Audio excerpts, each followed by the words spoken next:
Awesome. So welcome to Evaluation as a Tool for Success, Session 2. This is Data Collection Methods. This is the second in a three-part series about how to effectively, leverage evaluation to build impactful humanities programs. If you are new to the New Jersey Council for the Humanities, welcome. We are so happy to have you here.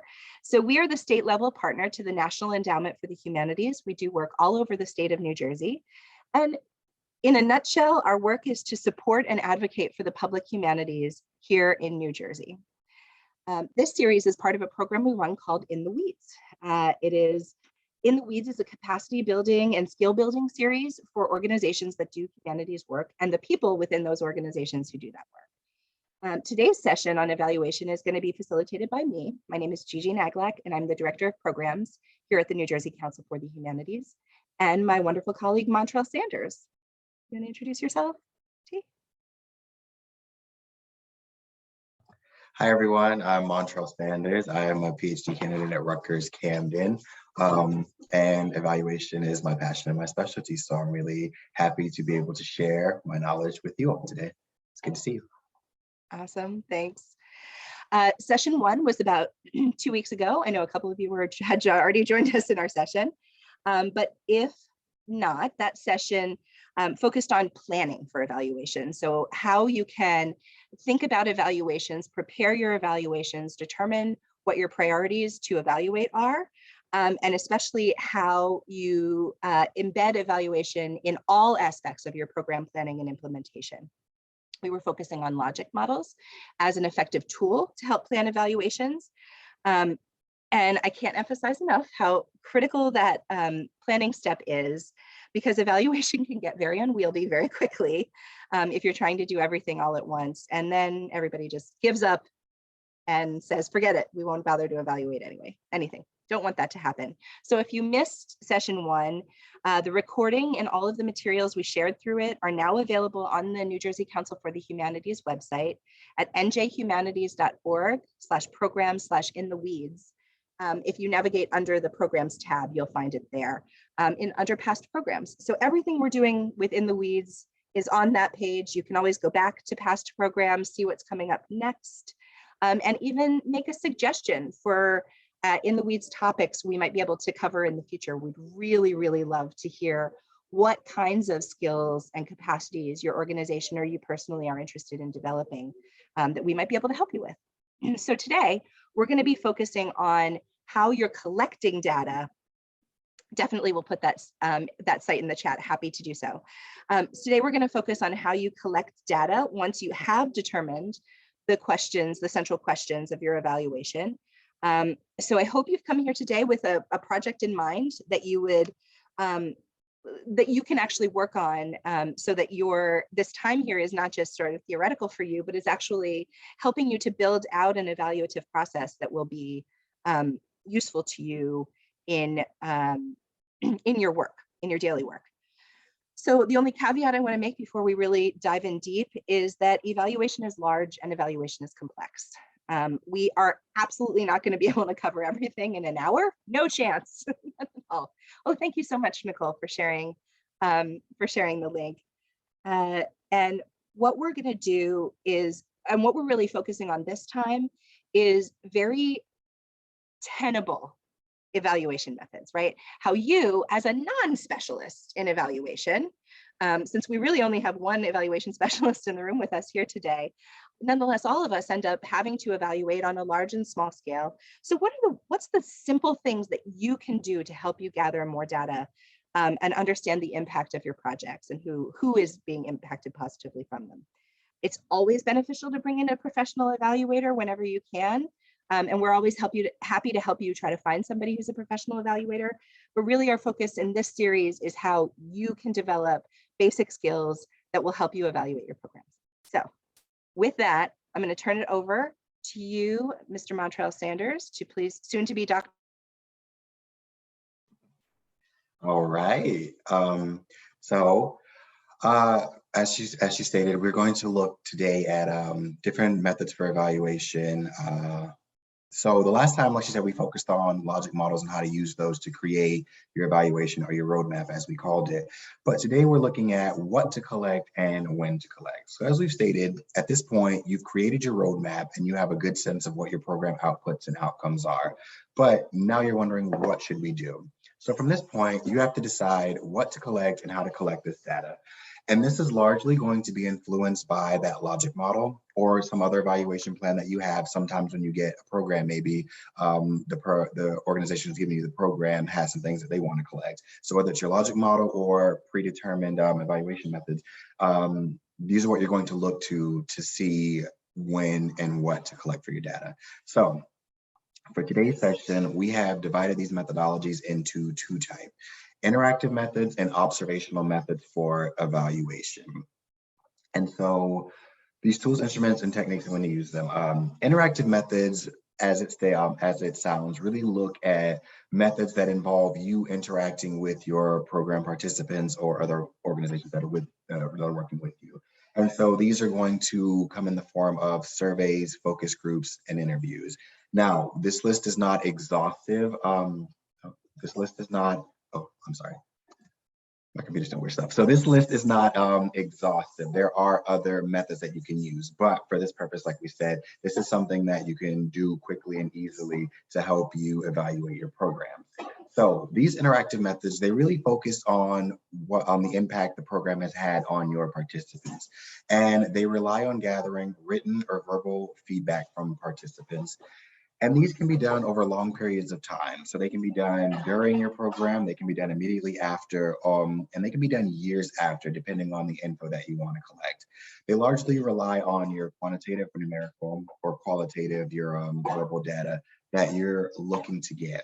Another caveat with these interactive methods are that they can be done longitudinally. So you can do these in year 1, year 5, year 10, and they help you tell a more robust story about your data. That's another thing about these about the data collection that you want to do. You largely want to be able to use this data to tell a robust story for funders, for your grantors, anything. This is what's going to help you paint that picture. And then you have your observational methods of evaluation. So your observational methods, once again, pretty straightforward. These are methods that don't involve too much audience interaction, but they involve you looking at either your space or your audience and how these two interact with each other. And so these largely take the form of audience observations, timing and tracking, interactive program components, and spatial analysis. So again, these focus on how the audience interacts with the program in real time. These methods are most often done while the program is happening. Again, pretty straightforward. If you're having a museum exhibit, you're going to be looking at the people as they go through real time. So then both of these methods, the interaction and the observational, are valuable evaluation tools. For you, you're going to need to determine, you're going to need to fit the tool to the data that you wish to collect. And so there are pros and cons of all the tools and methods that we've mentioned so far. Monty, can I interrupt you for just one second? Please do. I just wanted to let everybody know, I shared in the chat a document that is an outline of the methods that we're going to talk about today. So you are welcome to reference that document.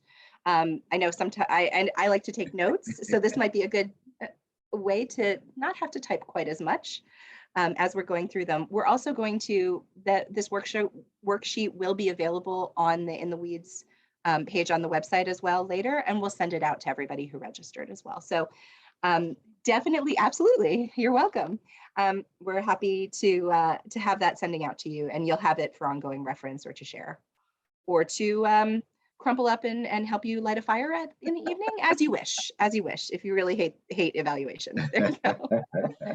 Sorry, back to you. No, you're good. All right, so we're looking at pros and cons here. So the interactive methods, as we said, rely on a lot of quantitative and qualitative data collection. So the first one up, surveys.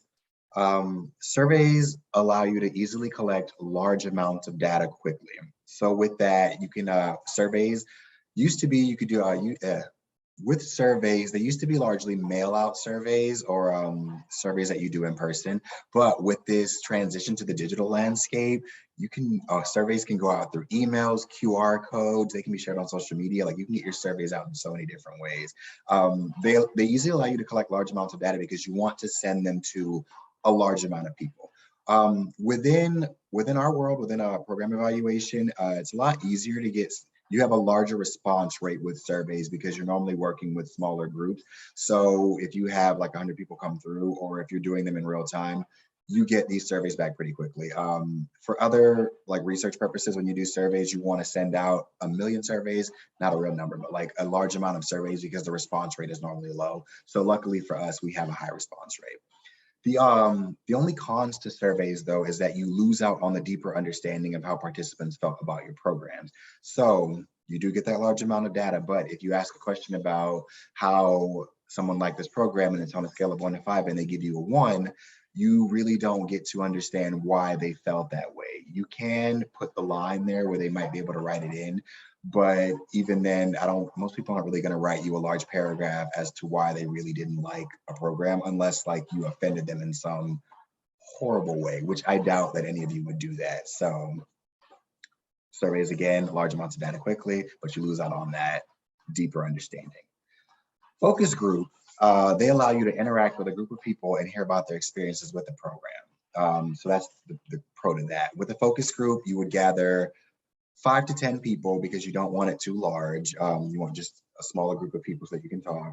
You gather 5 to 10 people, and these can be from organizations or just individuals. And you really sit with them and you ask them these questions that help you get at that deeper meaning that you lose out with on surveys. The only problem with focus groups, though, is that once again, you can only use a small group of people and you run the risk of not getting equal participation if the moderator is not careful. So small groups, you need 5 to 10 people. If you have a large group, focus groups normally run 45 minutes to an hour. So if you do have a large group, you probably won't be able to get through all of your questions if there are like 40 people in the room because everybody's going to want a chance to talk. And then it also, with your moderator, you have to have a moderator who is really cognizant of a lot of things. Number one, the moderator is going to have to ask questions in a way that doesn't lead or prod people into responding in one way or another. The moderator is also going to have to be cognizant of the people within the room. So we all know that within groups of people, you have some people who really love to share, and then you have some people who aren't, who don't want to share as much. So this moderator needs to be able to kind of keep control of the room to make sure that everyone's getting their fair chance of talking, while still encouraging the others who are doing the talking to have that interaction going on. So yes, and then you have interviews. So interviews allow you to get one-on-one information from a person or an organization. So like the focus group, you do get to talk to people to get that deeper understanding. But unlike the focus group, you're either going to be with one specific person or one specific organization that might have 2 or 3 people in there. So the pros to this are that you get a rich understanding of what the person felt. So unlike the focus group, you don't have to worry about whether or not someone is doing most of the talking and other people are not getting to talk as much. This is a one-on-one focus, the spotlight's on them. You still have to be cognizant of the way you're asking questions and how you're interacting with that person, but for the most part, you get good data. The cons to interview, though, are that interviews are very time consuming. They run about 45 minutes to an hour, and depending on how you ask these questions, you can have an interview that lasts 2 to 3 hours, which is always really good and rich information, but 2 to 3 hours, that's a lot of transcribing right there. And then it's also hard to align everyone's schedule when you're doing interviews, especially one-on-one interviews. So with that focus group, if you need to interview 10 people, you put 10 people in one room together and you spend about an hour, maybe an hour and a half, and you get a lot of information. With these interviews, if you have these 10 people and you only have a month and a half to do it, getting everyone's schedule on the same page can be really hard because we're all busy people. Some of us have families, jobs, lives outside of work. And so, you know, that's 10 hours across however many days that you have to do it. So these are things that you need to like really be thinking about when you're trying to figure out what methods, what interactive methods you would like to use to collect your data. Gigi. Actually, we have one question already, so I thought we'd pause for a moment and take some questions about what we are calling our interactive methods. This is me and Montreal making up words, our own theories of evaluation on the fly here. It's pretty fun. So Lisa, you had a question about a low and high response rate. That was about surveys, correct?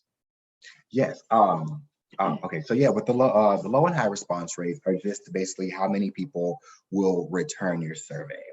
And so with that, with program evaluation, like I said, we really don't have to worry about that too much because of the fact that like you are only surveying people who were there at your program. So if you are, wait, no, yeah. So if you're doing a program and let's say that you had 10 people attend this program, if you give them a survey, 9 times out of 10, you're probably going to get like 8 to 10 people who are going to return that survey to you. If you're doing like an exhibit or something like that, and if you're doing an exhibit or like do like a DCP type thing where you're putting on a presentation for a group of people, then you might have to worry a little bit because it would depend on when you sent the survey out. So if you're doing a survey immediately after the program ends, the response rate tends to be high because people are right there, they're thinking about it at the moment. But if you're sending out this survey a month or a week after the program is done, you kind of might have to worry just a little bit because of people's schedule, timing, if they remember to do it, the propensity for them to do it. But yeah. We even if you're like, if I doubt you get a low response rate, but if your response rate is low, that's still something that you can work around. You just have to be transparent about that when you put the data together and when you're presenting this to funders. You're like, hey, we see that X amount of people attended this program based on the surveys that we sent out, but to let you know, the response rate was low for this, so this is not a representative sample of everyone that could have been there. And I'm happy. Is there a standard for low, high? It really depends if you're looking for a statistically relevant sample versus exactly. So how much statistical accuracy is important in your sample. If you're talking about statistical accuracy, then yes, there are guidelines for that. Yeah. And that is the gold standard, honestly, for it. Monty, can you talk a little bit about like statistical accuracy and how you determine those numbers? Is that something you can talk about at this moment, or should we get back about it? Put me on the spot. Yeah. So with statistical accuracy, you're going to want to aim for about, I would say, 80% response rate. But once again, with the statistical accuracy, with what we're doing here, it's not really as relevant. So like I said, even if you get a low, response rate, you mentioned that up front. And most people respect. And then again, with what we're doing with programs, you normally get a really high response rate because you're doing things immediately after, or you're working with a really small population. I just mentioned response rate because it's on my brain and I have exams coming up. But with normal like research that you're doing, if you send out, you want to send out, with like normal research that you're doing, you want to send out at least 500 surveys because most people just don't respond. And these are people who aren't really affected by the program that you're doing. So the people who you're sending these surveys to, they have a vested interest in this because they attended your program and you're most likely providing them with the service, versus me just sending out a survey in the mail that's like, how do you feel about this candidate or something like that? Like that would elicit a low response rate. So your response rate, you'll be good to go. You normally get really good response rates from program evaluation surveys. We have generally found out, and we hear from program partners, that you can expect a response rate. You can get like useful data from a response rate as low as 30 to 40%. Yes. And then, of course, the higher your response rate, the more accurate your data, the more nuanced your data is going to be. Right? Absolutely, yeah. If I've definitely had programs where I've had 20 people in the room, I get 2 responses, both of them are extremely positive. But that is a very small percentage of the people who are there. So I'm gonna take that data with a grain of salt and understand that most people did not. That might not be the only word that has to go. Then can I follow up with that and try to get some more responses? The closer to real time and the closer to directly involved the people are, the more likely you are to have a good response rate. Things like reminders are also very helpful. Absolutely. And then they're also survey, like with these evaluation plans that you're creating, surveys would not be the end all be all for them. So you can mix and match these methods. So like I said, surveys are easy for immediately after a program and then even years after. But you might do a survey right when the program ends and then follow that up with a focus group or with interviews. So that way, even if you get a low response rate from the surveys, you have supplemental data from the interviews of the focus groups or even some of the observational methods that can help you paint a bigger picture. So yeah, don't get bogged down on response rates because you're going to be you're going to be using a couple of these methods within your evaluation. I know for us, we did surveys and then we also did interviews and focus groups for some of the stuff that we did, and it helps you paint that big picture, that better picture. Other questions related in particular to these, what we're calling interactive methods, surveys, focus groups, interviews. We're going to talk about combining methods a little bit later too. So stay tuned for that.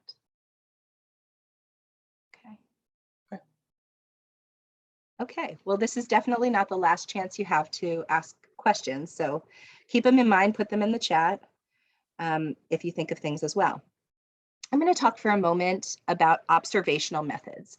So this is a way of gathering data that does not involve you having a conversation, whether that is a conversation via survey or an actual conversation in person.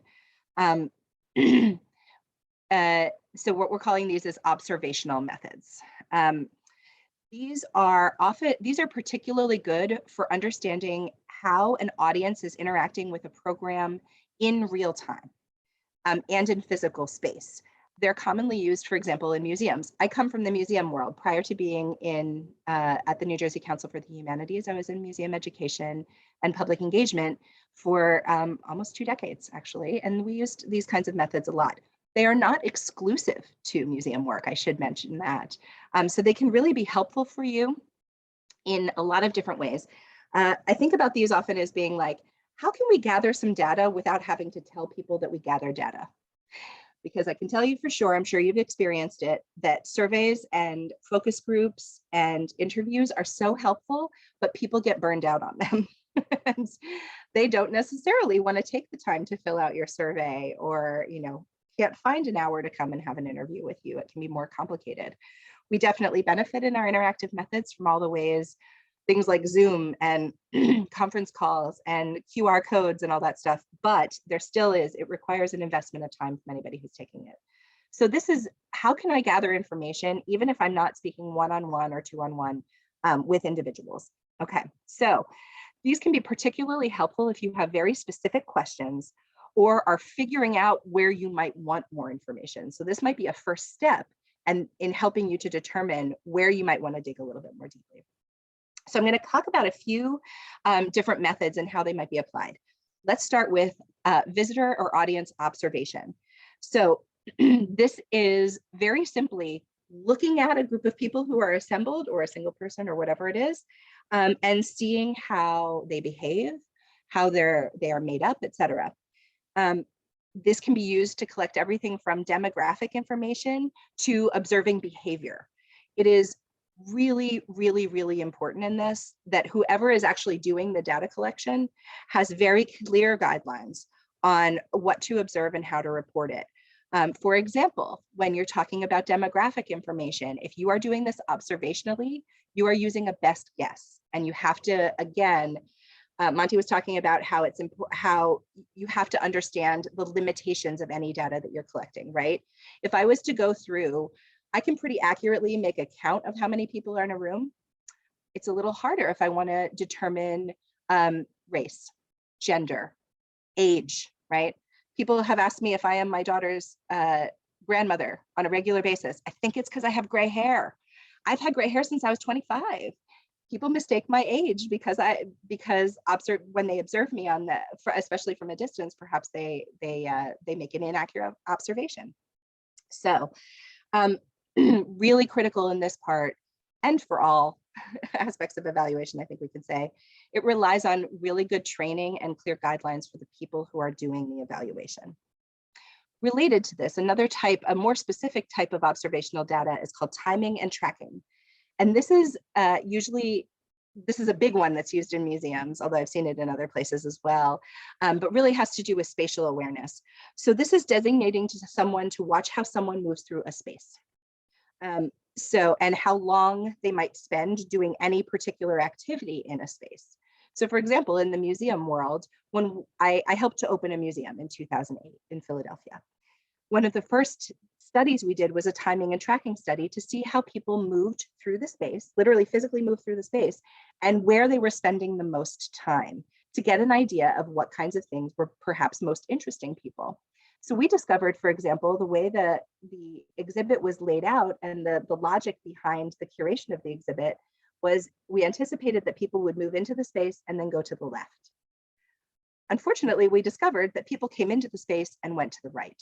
So automatically, they were going the opposite way that the curators of the exhibit had expected them to observe the exhibit content. We discovered that in our exhibit, people were spending a lot more time at each individual station than is averaged for the museum field. So how people move through space and how much time they spend doing a particular activity is really useful in a timing and tracking study. These studies often involve a literal layout of a floor plan of a space, and you watch people and time them with a timer to say, they stood at this location for 2 minutes. They stood at this location for 1 minute and 30 seconds. It is time intensive. It's another one that is labor intensive to do the work, but can give you an idea on things that you might want to follow up on later, right? For example, we discovered we had to come back into the museum and say, all right, if people are going right instead of left, do we really want them to go left? Do we need signage that comes in and says go left? Or should we look at the content in the opposite direction that we were anticipating? Does it matter? Ultimately, we decided it doesn't matter. So it wasn't a problem as far as wayfinding is concerned, but it did help to point us toward the next question that we wanted to ask, to do that observational study first. Spatial analysis. I'm going to talk about spatial analysis. Gigi, we have a question. Oh yeah. Let me jump into that really quick. Let's see. For digital and web projects, can timing and tracking be applied through website analytics like heat maps and user flow? Absolutely. This was something else I was going to mention, is that this timing and tracking when you're in a digital space is often something that can be programmed into that digital space or may actually exist in that digital space already. Nicole, I'm seeing you nod. You're our resident digital exhibits person. It was my question, but I also yeah. That's true. It can actually be built right in to the way that the reports are done. Definitely. And social media can give you some of this information, particularly timing, right? Where are people spending the most time? Is that where you want them to spend the most time? And are there then things, if we know that everybody's jumping to this particular page on a website that we may have developed, for example, but we really want them to go to this page first and then this page. Are there ways we can build that into the design? Are there ways we can link? So those types of timing and tracking, which are important in digital spaces as well, can really help us to think about how we might want to move forward to change people.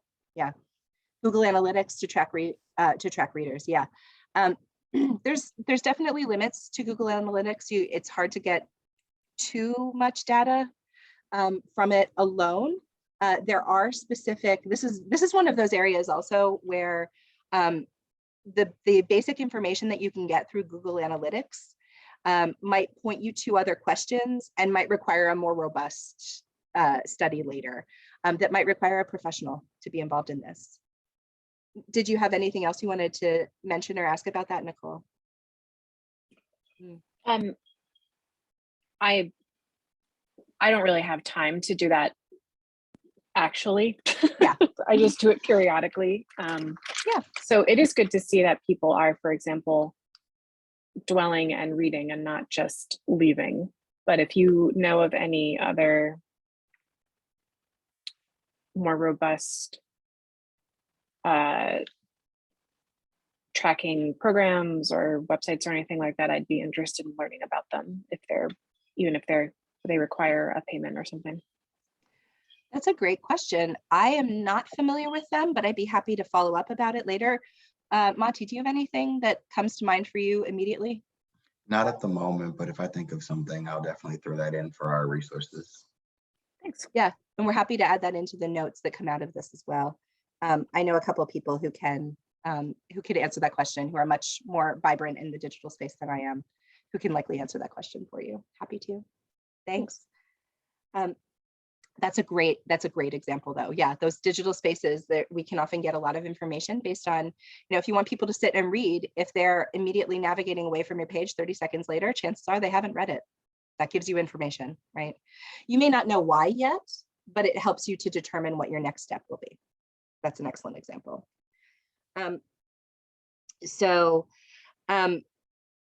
I started talking about spatial analysis. I want to talk about that because it relates to timing and tracking in spaces. Spatial analysis, as I'm defining it here, has to do with how you actually organize a space and set up a space. This can be very, very helpful in live in-person programs. So I'll talk about that first, and then I want to talk about how that might relate to digital spaces as well. So how we actually physically set up a space and the time we take in different parts in a space can really change the way that people react to a program. For example, there was a discussion series that I ran a number of years ago, again in a previous job. And we were really disappointed. There was always a presentational aspect of it and then a discussion aspect. And the discussions always were like pulling teeth. It's not unusual. I'm sure any of you who have run programs where you really hope for robust question and answer sessions, and then nobody asks the question and you feel like you're dying slowly while everybody's looking at you standing on the stage. I think we've all been there at some point. If not, you'll probably be there soon. How can we encourage discussion? We discovered that simply we had rows of chairs where the audience sat, taking those rows, and instead of making them into straight rows, we made them into a semicircle. As soon as people were able to see each other just a little bit more, it encouraged a lot more discussion. There were a lot more questions. People were commenting on each other's questions. They were nodding, they were smiling, they were not falling asleep in their seats. So those are the kinds of questions, those are some of the questions that we're thinking about when we're thinking about spatial analysis, right? How is our space encouraging the behavior that we want to have? Can we, in my museum example that I used before, would wayfinding help us, right? I have been definitely in the situation where I've gone to a place to attend a program and I get there and I have no unearthly idea where I'm going. This is a particularly difficult thing for places like colleges and universities. Very often, I have no idea where they are, and finding the map might be tough. So things like wayfinding, things like how you're setting up your chairs, things like how much time you allow people to ask questions and to sort of like sit with their own thoughts in silence can really change the way they react to these spaces. And then the final little bit of nobody on campus knows either. That makes me feel better, Lisa. It's not just people from outside, it's everybody inside too. Thank you. That's a huge relief, actually. I am convinced, I love our wonderful educational institutions here in New Jersey. I am convinced that Montclair State University is some sort of broad psychological experiment that has been going on for many, many, many decades at this point, because I can't find anything on the campus. Montclair's the worst. Anyway, so coming back to spatial analysis, a slightly different take on the same kind of idea, are there ways that you can develop small opportunities for people to react in real time within your program itself? I'm thinking of these as interactive program components. You've probably been somewhere where somebody leaves out a bunch of little sticky notes, really simple post-it notes like this, puts a big question up on a board and says, write your reaction to that question. You pull off the sticky note and pop it up there, right? This is essentially very similar to a survey. It's just one question, or maybe there's a series of questions, but you're asking people to do that work in real time. It doesn't require you setting up a separate survey device. You can gather information in real time. Even simpler ways of doing that, especially if you have a really like a yes or no question, right? You could put out a jar of marbles. The black marbles mean yes, the white marbles mean no, or put them in this container if it's yes, and in this container if it's no. I liked this, I didn't like this. What was your favorite part, right? Vote with a little sticky note or something like that.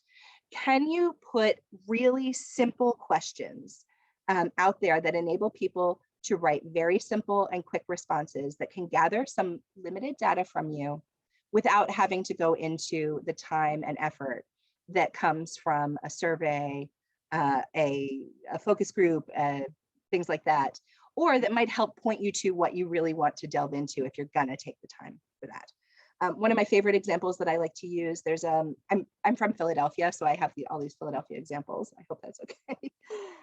Christchurch Neighborhood House is a really important space in Old City, Philadelphia. One of the most famous things is that Benjamin Franklin is buried at Christchurch in one of the burial grounds. Well, at Christchurch Neighborhood House, they really wanted people to be able to come in and see their exhibits and come to their programs and things like that. But all around the outside is a big brick wall. And it's like 8 feet tall. You can't see over it if you're close to it. And many people, when they discovered, many people found it imposing. They weren't sure if they were allowed to come in. Even though there was a gate that was open, people weren't sure if they were allowed to come in. One of the things that Christchurch Neighborhood House did was put a big chalkboard out on the front of the gate, of the wall near the gate. And they put out a question and leave chalk for people to write their responses to that question. And then they tried to also increase their signage to say, come in. But after people had stopped, to respond to that question, it gave them a moment to say, oh, this is a space that wants me in here. Clearly they care about what I think. And did some people write rude things or draw rude things on that chalkboard? Yes, they did. But it didn't happen often, and it's very easy to erase. So even though you do have to worry in certain cases, if you are making public comments available, you definitely want to moderate them. They don't tend to be the disaster mess that many people are sometimes afraid that they will become. So those are some of the observational methods that I wanted to go over today. I'm going to pause again to see if there are any questions or comments or ideas. I really appreciate all of those mentions of digital components. Oh, I did mention also that I've been thinking about this as in physical space, but a lot of the same considerations can be made for digital spaces as well. So we talked a little bit about, timing and how you link pages together in a digital space, like in a website or in an exhibition, a web exhibition. Similarly, if you're in a format like this, right, like in a Zoom room, if you're doing a digital program, are there times where you want to be able to move people through this digital space in a different way, right? Are we going to use breakout groups to enable more robust discussion between individuals? Are they going to be facilitated breakout groups or not? Like, do you want somebody actually guiding conversation, or are you leaving conversation open? What is your purpose for doing that? So even thinking about how we organize our space in a digital space can really give us a lot of feedback. The nice thing that we have in a lot of these digital tools, for example, I didn't set one up, but I could launch a survey right here in Zoom. We did that for a program that we ran last year called the Democracy Conversations Project, where we had certain, for both for our own purposes, we had a number of questions that we wanted to ask people who attended the virtual programs. And our funder also had some questions that wanted to come through. So we created a survey within Zoom so that the people at the end of the program, we could say, can you just hang on for one more minute, answer these questions, and then you can go.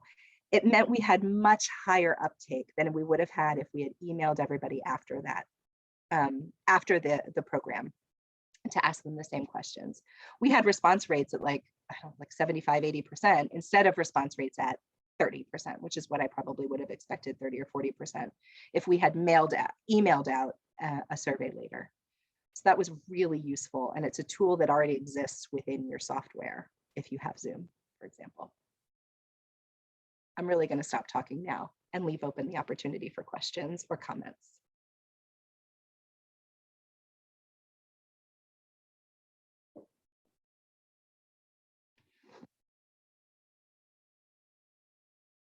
Okay.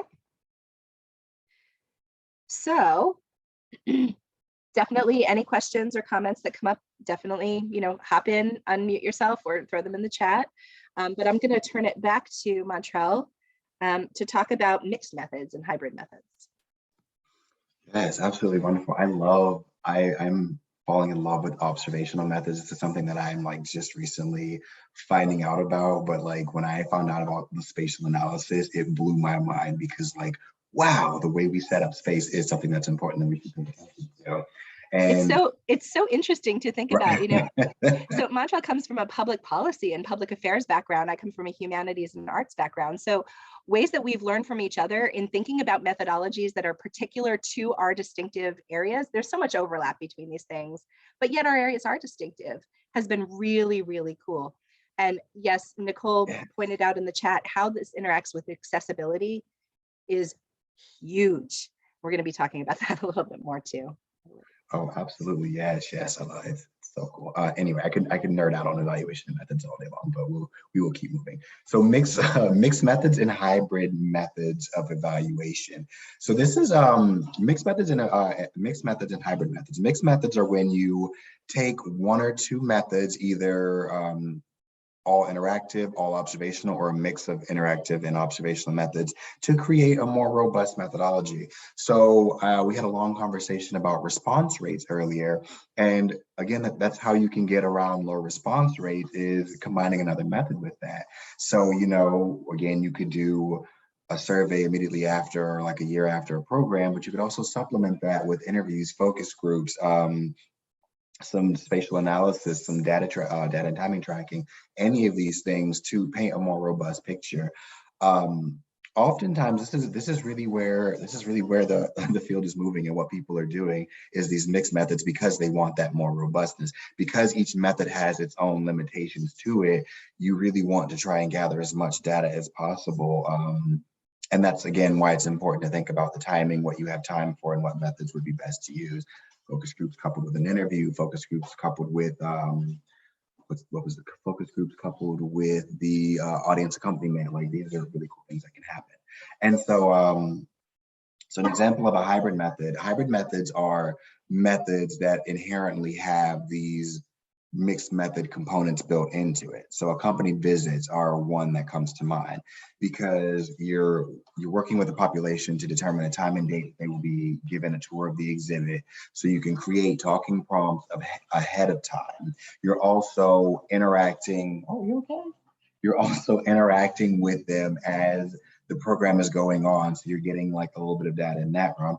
And then at the end, you can give a survey and immediately get that data for a 100% response rate. And it also allows you to track demographics and receive survey feedback immediately. I'm a big fan of accompanying methods because it's a good way for you to reach out to populations that you wouldn't normally, well, not that you wouldn't normally engage with, but populations that don't normally engage with your organization. So it's a way of saying, hey, we see that you are within our community. We would like to offer you this exhibit to come and see how we're doing things over here. You're giving them time and attention. You're creating a new connection with an organization that might not normally come into your space. And then this is really important when you're thinking about I know you want to go outside.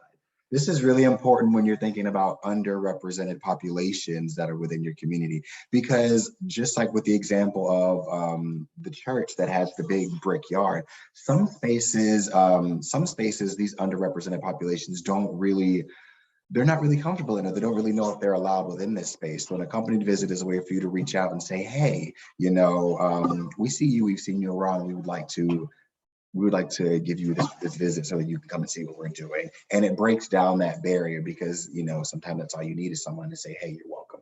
Please come into this space. So just something to think about with accompanied visits and how to leverage that there. Okay, so embedding assessment throughout the project. While you're thinking about what to collect and when to collect, you also need to think about certain points that you can collect this data at. So you need to determine points throughout the project to stop and collect data. Are we collecting data before we even start? Are we collecting data immediately after? Are we collecting data during? When is good? You need to be cognizant of when to collect this data, because once that moment passes and it's gone, it's really hard to double back and pivot. So I mentioned longitudinal data earlier, and this is just data that's collected over years and time. If you don't really collect it, then it's harder to paint that over time picture, to be able to say, well, in the beginning, we were only serving X demographics and people felt this way about our program. But as the years have gone on, we've increased participation in these areas and our program has improved itself. So that's why you want to be cognizant of when to collect it and what you're collecting. For myself, I always suggest gathering demographic data because it helps you understand who is in your sample and who is not. It helps you determine who you're serving and who you might want to engage with in the future. Within that longitudinal line frame, demographic data that you collect can also be compared to existing data sets that you have. So census, city info, state info, and info that is within your own organization. So if you collect demographic data and you see that our biggest population here is X, but you're looking at the census tract to see that, oh, there's much more people within my city or within my state, it helps you to figure out a way to reach out to those populations and bring them into the fold. And then collecting demographic data is also really good for funders. Within NJCH, I've had the chance to evaluate grants and look at some applications. And this is often where some people fall short, is that they're not really providing demographic information. And demographic information can really up your application within that, because funders are able to see that either you're serving certain populations that aren't normally served, or that you're cognizant of the fact that you are not serving them and you have a plan for this. I think one of the biggest things that we get is, that I've seen, is that people will put on these applications that, I want to engage with X demographic population, but there's really no plan in place there, or they're just not even aware of the fact that other populations might exist, which it can happen when you run an organization. There's a lot of things that you're thinking about, and sometimes, who you serve falls to the wayside. And so collecting demographic data is a way to help you think about and understand who you're engaging with and serving with. It's also important to note that some data is easier to collect during the program versus immediately after the program, versus months and years after the program goes on. If you're collecting demographic data, you might want to collect that one like during or immediately after the program, because years or months after, you don't know if you're going to have these people's information. You're not going to maybe remember who was all there. Same thing for if you're trying to figure out an impact. If you're trying to figure out the impact, that might once again be best during the program or immediately after, while people's memories are fresh, while people's memory of the program is fresh. Same thing for the observational methods. Some of those you might want to do during or immediately after a program, because a year or two from now, you might not remember how that space flowed, or how it was set up, or how people were in the space. So again, be cognizant of this. And then a good rule of thumb is just to always collect data immediately after the program and along the outcome timeline that you've already figured out in your plan. You can never go wrong with collecting data immediately after, because once again, you have that immediate data and you can compare that. To data 6 months, a year or so down the line. It's better safe than sorry, even if you don't use it. It's best to have it. And then you want to, you can always collect the data before the program, for pre-test or post-test approaches, after each program in a multi-series program. So if we're thinking about this program, collecting data after each session, immediately after the session for an overall evaluation, a couple months down the line, to determine if participants are finding your program useful, and then anywhere else that you deem necessary. And you always want to return to your evaluation plan so that you can align your methods with what you are trying to collect. With that logic model and with your outcomes, if your outcomes are to, if your outcomes are to increase evaluation knowledge among your participants, a pre-test, a post-test, and immediately after survey to see how that's going, and then 6 months and a year down the line to see if it's still being useful and incorporated. Again, you can use different data collection methods at different points in time, but just be cognizant about what you're trying to collect and when you think you should collect this. Yeah, so any questions on that before we move into the next portion? Okay, yeah, y'all are rock stars. I love this. I love this so much. All right, so then for this next section, we wanted to open this up to give you all a chance to maybe talk through any specific programs that you're trying to evaluate to see like what methods you're thinking about and how this could impact your evaluation plan. No pressure. If not, we totally have a backup, but we thought this would be a good opportunity. Does anybody have a program that you're thinking about evaluating that we can talk through collectively about what methodologies might particularly suit you? I know it's okay. We put you on the spot. I am also available. Oh, yeah, I'm also available. Nicole, are you? Nicole, I'm sorry, Nicole Wines, are you? Sure. Yeah. Hey. I can talk about our community history discussion group program. So we do a bi-weekly discussion group. It's Caribbean culture and history, but it's part of our community history program. And we do readings, and sometimes we watch short documentaries or listen to podcast episodes beforehand, and then we discuss them in the group. So it's like a study group. The members call it a book club. Can't get them to stop calling it a book club. Book clubs are great. People love book clubs. No problem. It is a book club, but we do more we also see some films and look at articles and supplemental materials. But we haven't done any formal evaluation for that program. And but what I do have is when people sign up, they fill out a short survey already, and not everybody, it's optional, so not everybody fills out all of the questions, but when they register, they have the opportunity to describe a little bit more about their interest in the program. And one thing I've noticed is that a lot of the people who actually show up and become engaged are the people who take the time to answer those questions. But it might be worth thinking through like a survey to follow up people who have been part of the program for a certain amount of time and have been coming regularly. Yeah, absolutely. Very cool. How many people normally show up to this to your program? It can be between like maybe 4 and 8, sometimes 9 or 10, but it's usually about 4 to right now it's about 4 steady participants besides us. And then there's people who come in and out on top of that. So some weeks it's 4, some weeks it's 8. Yeah. No, so yeah, no, you're good. So I asked this question because I know we had a lot of there were a lot of discussion about response rates earlier. So then this is what I mean by not having to really worry about response rates with programs or whatnot, because programs are usually more intimate. It's a group of people who really want to be there, and it's a small group of people. So if you did decide to go the survey route, you would have a very high response rate. Probably all of them would want to return that survey. And then it depends, are you guys meeting virtually or in person? Virtually, yeah. So then if you go the route of what we did with DCP as far as embedding the survey within the Zoom platform, be aware Zoom only lets you put in 10 questions. So that's the only caveat with these digital spaces, is 10 is the max that they'll do. Yeah, you're most likely to get 100% response rate right then and there. And then as far as it goes, I would bank that you have outcomes that you would like to see from this conversation or this group that you're doing, right?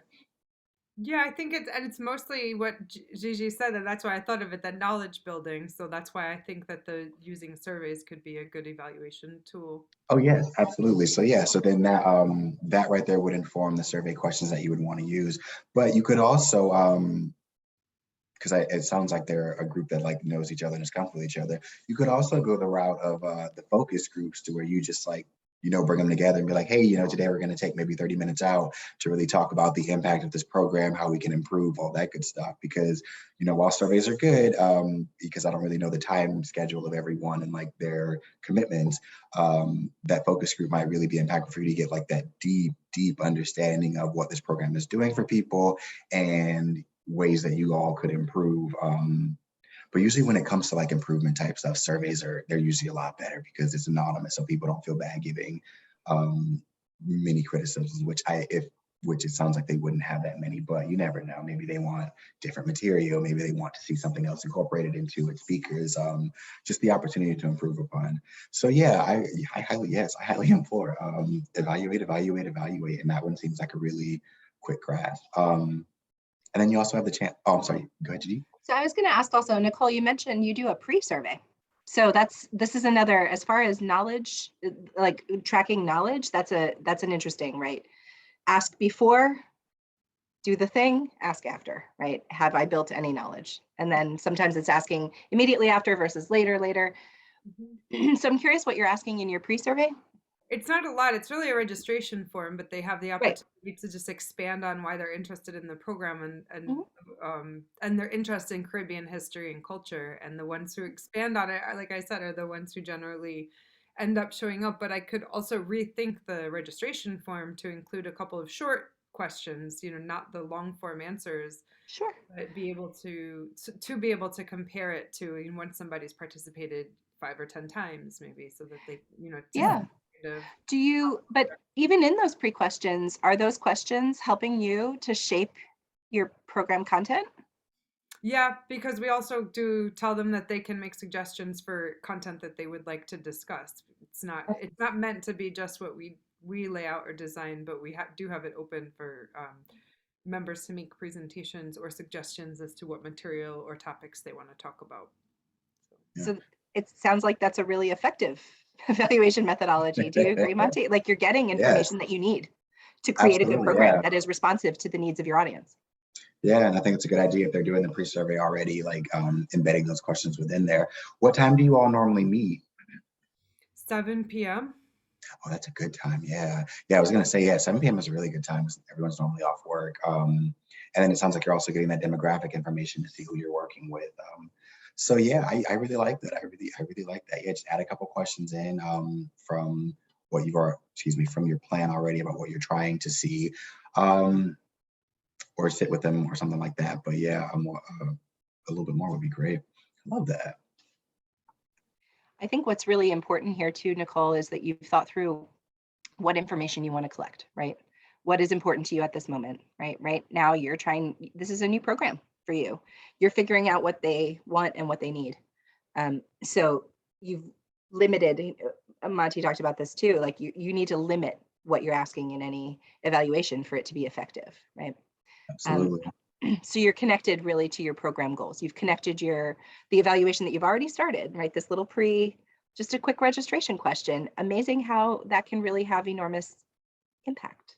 It doesn't have to be long to have impact. An evaluation question either until you mentioned the idea of the pre and post surveys, which we've done before. Right. I know that method, I know that model, but I just hadn't really thought of it in terms of that project. Well, we're focusing a lot on what's called summative evaluation at the end, right? Evaluation of what has been done. But that's not the only kind of evaluation either. That some of that early building evaluation can be really, really helpful as well, which we're not primarily focusing on right at this moment, but is something to think about as well. Lisa, I saw that you unmuted yourself. Did you have a question or comment? Want to talk something through? No, you had actually asked the question. I was curious as to what questions Nicole was asking in the survey. Awesome. I just say too, though, that you were just starting to talk about the summative evaluation. Yeah. Will you cover that more today, or that is what we have been covering. Summative evaluation is evaluation at the summary, right? At the end. Okay. And then these are the tools that you recommend in that type of Correct. Okay. Correct. Some of these tools can be used in formative or front end evaluation as well, which we are not primarily focusing on today. But we've been focusing on how you learn from what has been done and how that can impact your program design later. So one of the questions I think that I would have is, I'm in the very early stages of really just thinking through what our process is going to look like, what, goes with it's very, very early. And we are doing, our topic is in the space of diversity, equity, and inclusion. And I think where I am conflicted right now is what I guess I refer to as traditional methods that I think I'm just really questioning w- how they cover. How do you use the traditional methods to cover something that really doesn't fit into that piece, and or ways in which even in reimagining evaluation, cultures of educational systems that have a challenge with thinking in that direction. So we were talking a moment. um, I was just going to say, Lisa, you are speaking Montrose language. Let me Oh my tell God. you, mine Yes. too. But okay. boy, that is his favorite. Okay. And so my uh, my thought right now simply is in the way evaluation currently works. If you really are going to reimagine, we use this word reimagine, innovate, whatever it is, if we're going to do it different, I have trouble with using the current evaluation method. That's Yeah. not different. And you would only be confirming through that method that what is in place is working, and that's not what we are trying to evaluate. Um, Well, so yes, this is, oh my God, yes, this is my jam. So these interactive and these observational methods are actually, they're really good, especially in the DEI landscape and pointing out issues that like organizations or institutions are having with like that cultural aspect and that piece of it. Because with your interactive methods, you're able to, so the whole goal is to be able to tell a story and paint a picture using these data and these graphics or whatnot. So with your interactive methods, with your surveys and your interviews or whatnot, you're able to talk to people of color and get their perspective and get their opinions on like how the space is working or how the space is not benefiting them. And even with those observational methods, you're also able to like look at the space and see how this space is also leading to that inequity and that inequality. Like back to that example of the big brick wall, that's showing that like people don't feel comfortable there. You can see the way that people of color interact with these spaces and that kind of thing. So I think that I definitely think that these are good methods. It all just depends on how you're using them, how you employ them in the story that you want to tell. And yeah, go ahead. so then you're right, because I think then the deeper challenge and what I may have referred to in the broader scale of using the current evaluation terminology, that's, broad, but go a layer deeper. And Mhm. what I think is the challenge is, so for example, let's just say a survey, we would create a Yes. survey. The questions that you really need to ask are not the question that people have a problem with that question. Like Yeah. you don't ask that. You wouldn't ask that. That's too leading. So I think it's getting to deep asking the types of questions that give you a truthful story, Yeah. So even you're if talking. that story is not a story you want to hear. And like I said, let's just say, an employee climate survey. Some of the Yes. questions that I've seen on various climate surveys as my result, my background of being a consultant, I Hmm. wouldn't start there with the Yeah. populations that I want to know more about. What is, and when I say populations, Black, Indigenous, people of color, Absolutely. the non-white group that tends to be at quote unquote at the margins of our systems. And those are not the entering questions. And I think that part of what I don't really know where I'm going here, but No, you're good. I completely understand you. So then that gets back to this idea of like the mixed methods approach. So I completely agree that like on a survey, the questions can be leading if you're just like, is this organization like racist or something like that? Like you can't just blatantly put that out there. So with surveys, you can begin to like prod the water just to get people's mind frames into that. But then you can also go back and dig deeper with like focus groups or one-on-one interviews, because if you put a lot of people of color in one room together and start talking about these experiences, you start to get these like nuanced differences of how they have been like how things are unequitable. And then same thing with these interviews or whatnot. But then you can also go deeper into these subjective methodologies. So there's one that I didn't put up here, but it's one that I've been really interested in called the Q methodology, in which you start that out by doing interviews that that like ask people about a lived experience. And then from that, you draw out certain key phrases and you have people go back and sort these phrases, and you get to see even deeper how it goes across. Oh God, I could go on about this all day. I really could. Like I know. Yeah, I'm getting flustered. This is such a good conversation, and I think so critical, Lisa. Thank you for bringing this up. And I think Montreal's the one to talk to about this, and thankfully you have that opportunity if you'd like to, and I'll come to that in a moment. But very importantly, and I think we're going to get to this a little bit in our next session as well. But what you ask is really, really critical, and who asks it is really, really critical whenever you're thinking about evaluation.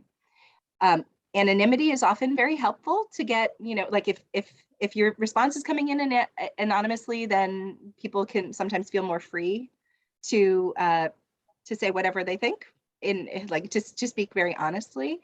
But it doesn't allow us to segment our populations in the same way. If I get a like, Gigi, your grants program is abysmal and I hate everything about it, I can't follow up with anybody about that if it's anonymous, right?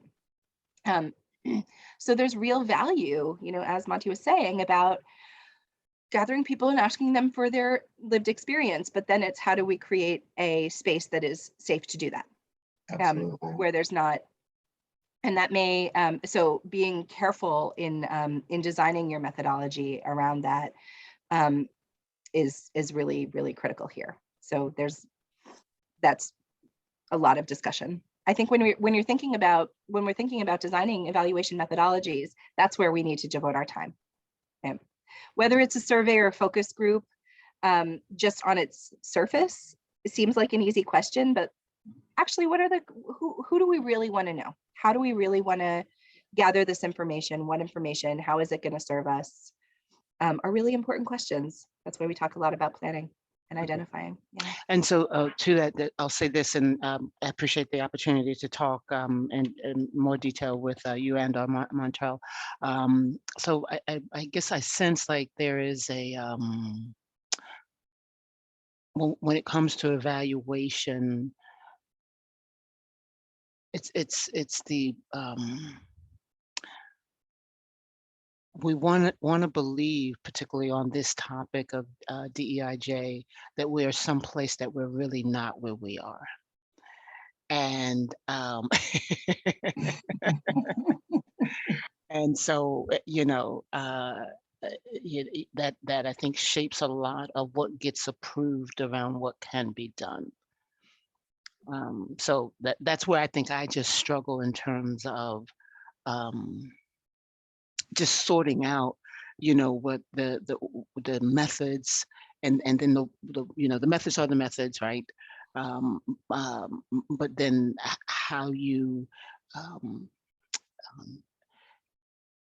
get a group or team that from various parts that they themselves are from, diverse parts of educational system, that we're trained this way, and believe that this is the best way. So even when we're talking about the demographics, well, demographics is one thing, but it's also limited. So how we coin the demographics is I find often just the opposite of how people identify themselves. Um, and you know, how do you allow for that then if you're really trying to capture, uh, you know, um, my thing is this. I just like to like to do one question. How do you identify in terms of race? Absolutely. I don't think you need to have a list of, you know, boxes where you don't fit in the boxes. That's part of the problem. Yeah, no, but that's a great example, Lisa, about like, that's such a good example, right? Do you make that a free response, or do you make it a drop down list, right? Well, And that shows right. your values. It does, right? You know, so that's my point though, is that Exactly. we work environments that like to show a drop down list that is limited. And I'm simply saying, if you really want to know, you don't need a drop down list. Put the question there that says, how do you, person filling out this form, identify, self-identify? Absolutely. Absolutely. It's very important. Then you don't get other. There's we actually, it's interesting. We were just talking about this in our staff meeting last week, right? Montreal, like we use that. That is a best practice in the field, is to leave those blank rather than using drop down methods, to leave the space open. The difficulty in that is that leaving it entirely open to other people means you have to deal with the response. The responses, when you're trying to quantify the responses, you then have to figure out the buckets that you're going to put them in, right? If you're creating quantifiable data. So we did that for a survey that we did for a program here at the New Jersey Council for the Humanities. Most people responded the way you would expect, you know, if I was responding, I would say, you know, I am white.